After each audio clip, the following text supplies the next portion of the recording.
pastor as to who shall stand behind the sacred desk for any particular occasion.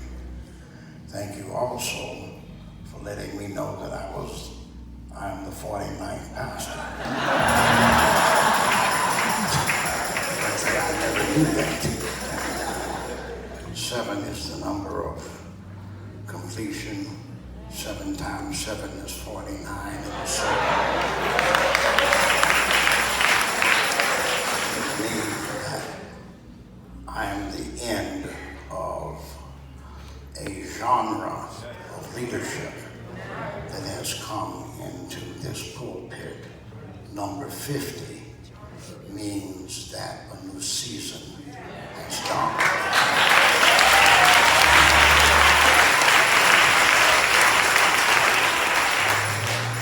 This morning we direct your attention to a very familiar passage of scripture found in 2 Corinthians chapter 5, verses 1 through 8. For we know that if our earthly house, this tent, is destroyed, we have a building from God, house not made with hands, eternal in the heavens. For in this we groan earnestly, desiring to be clothed with our habitation, which is from heaven. Yeah. If indeed, having been clothed, we shall not be found naked. For we who are in this tent groan, being burdened, not because we want to be unclothed, but further clothed, that mortality may be swallowed up by life. Now, he who has prepared us for this very thing is God, who also has given us the Spirit as a guarantee. So we are always confident, knowing that while we are at home in the body, we are absent from the Lord. Yeah. For we walk by faith, not by sight.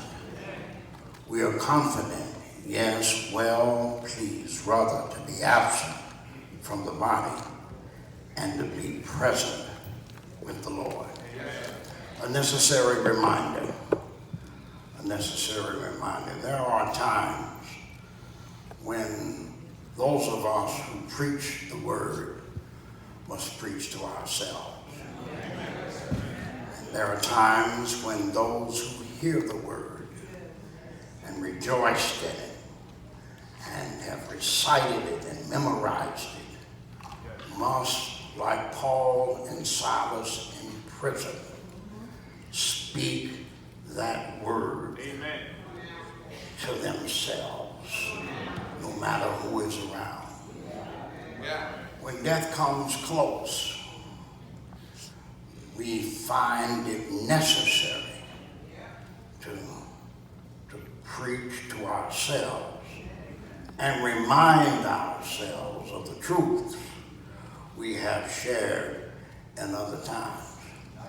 Because no matter who we are, no matter how strong we think we are, how deep we are, how long we've been following the Lord, when death comes close, cliches won't do.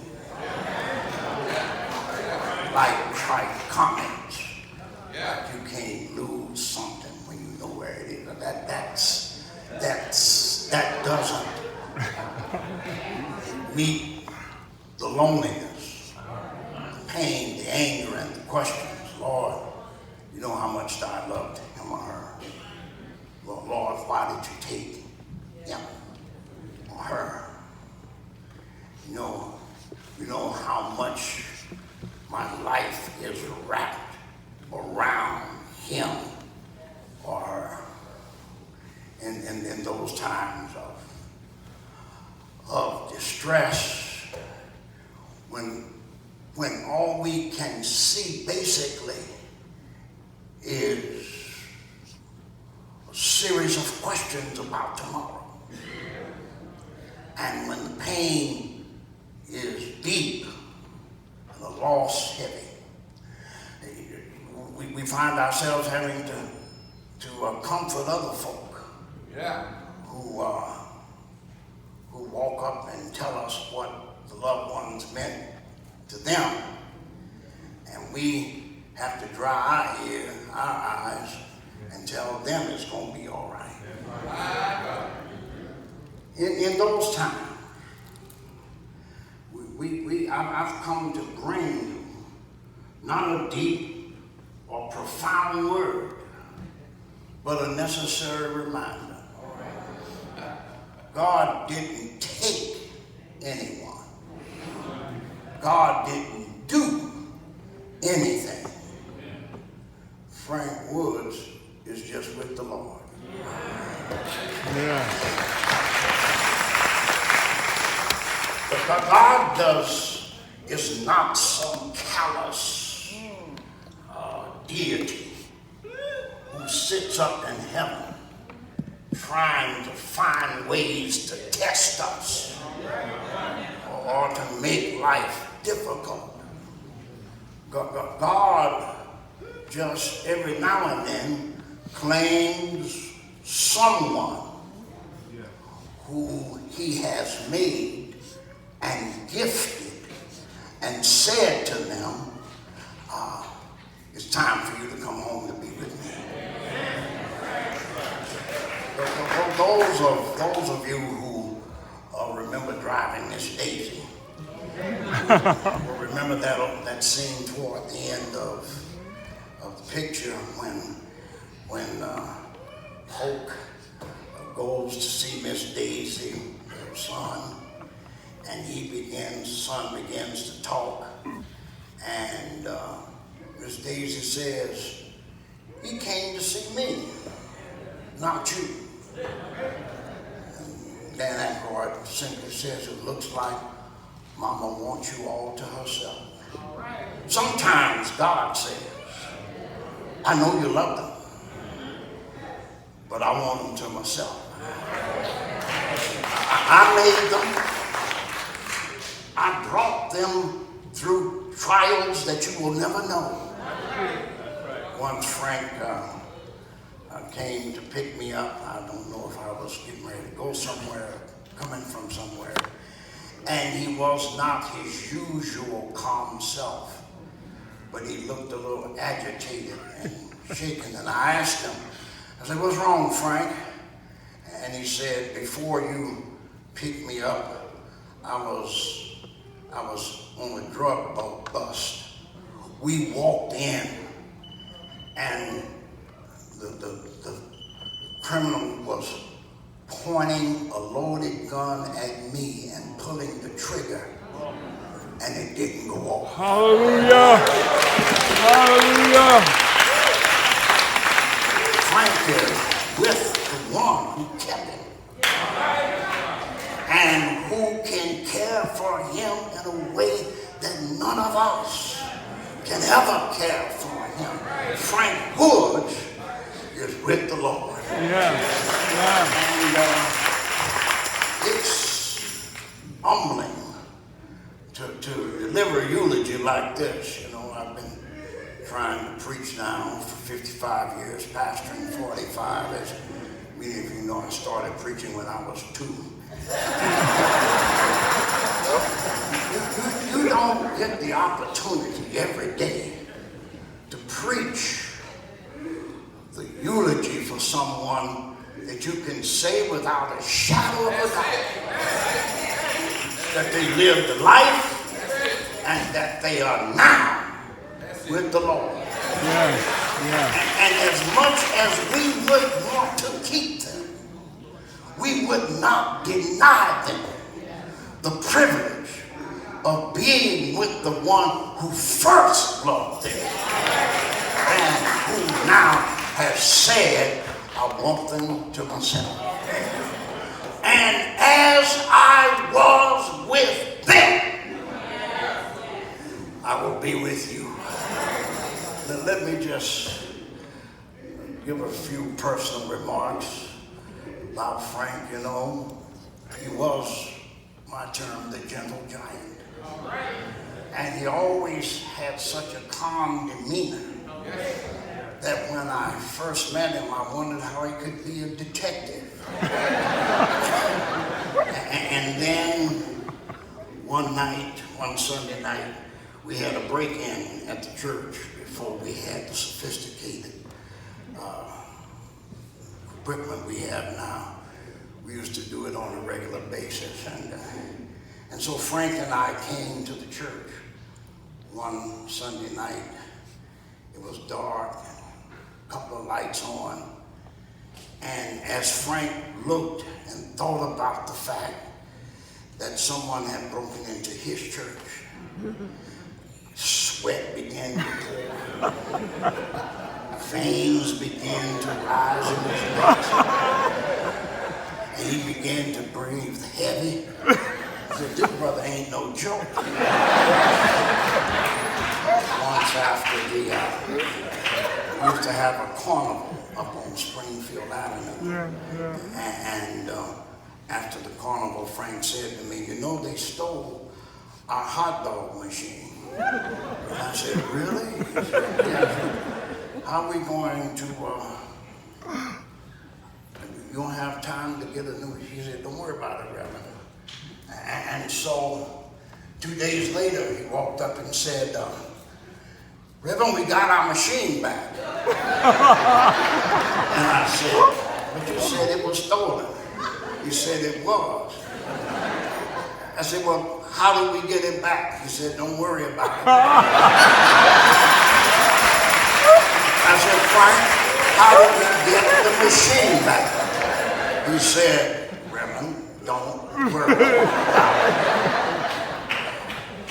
And even though he was gentle, you don't make nice people angry. No, you don't. Once Frank was serving security for the school, and 2 young thugs jumped him. Frank got up, ran one of the muggers down, and was putting such a beating on him that when the police came, the mugger ran to the police and said, help me, he's about.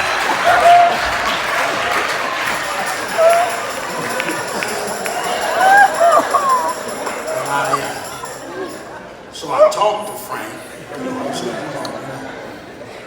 steward of the church. And so he said, Reverend, I felt so sorry. I went to see him, brought him some flowers. I said, Frank, you didn't go to console him, you went to find out who the other mother was.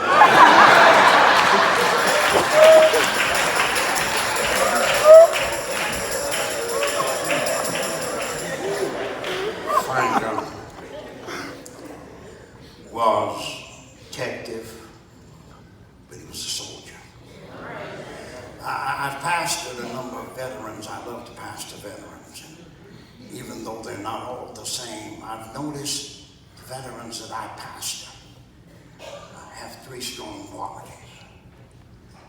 First of all, they understand chain of command. They're not flunkies, but they understand and respect chain of command.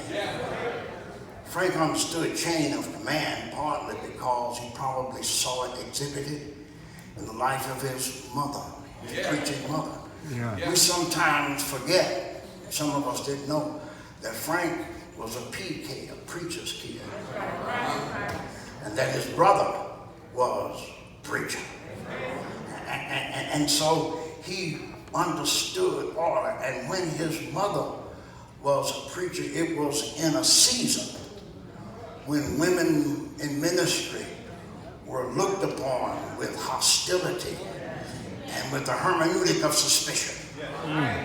For her to be able to exercise a ministry of integrity said that she had strength as well as an intimate knowledge of the Lord and of the anointing. Frank understood how to follow leadership because leadership had been poured into him by the faith of his praying mother and as well as by the training he received. And so He understood chain of command and order. And as I've thought about it, I think I know where he is in glory. I don't expect to see him singing in the angelic choir. but around the throne somewhere, behind Raphael and Gabriel and Michael and the great archangels covered the throne. Frank would never be disrespected, but over in the corner, you'll find him standing with his hands in front, just making sure that Michael, Raphael, and Gabriel are doing their job.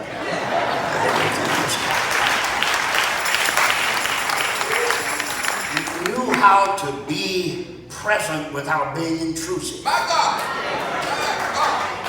I used to say, Frank, how could a man like you, big as you, just disappear? He's like Houdini. Now you saw him, now you didn't. You're the tallest thing in the room. We see you one minute and the next minute, there is a gift in knowing how to be present without being intrusive. Some of us are going to make sure that you know we are present. We'll fight over front seats, major spots. But Frank was confident in himself to know how to minister, to respect, chain of command, to step aside so that God would get the glory.